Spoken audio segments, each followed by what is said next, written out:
mid-90s. This is an era when you were building infrastructure called the internet, and then you were connecting both people and companies to the internet. One of my closest friends, he packaged up technology to do that and built an ISP, an internet service provider. And so he was really providing something that most people saw as a commodity, but he turned it into a value-added service. And then because we were connecting people to the internet and handling their mail flow, we realized that there was malicious code. We switched on this service and we had a bell on it. So every time it caught something that was malicious, the bell went off and this scream started to emit out of the TV.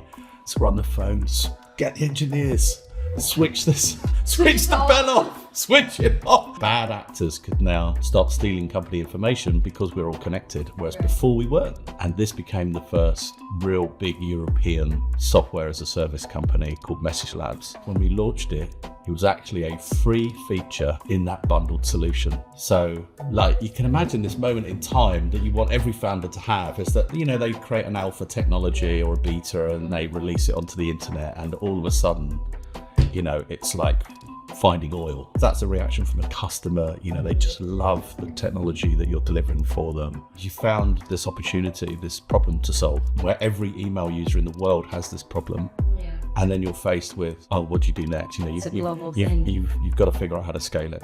And then fast forward, within 8 years, that became a $150 million subscription business with like 20,000 corporate customers.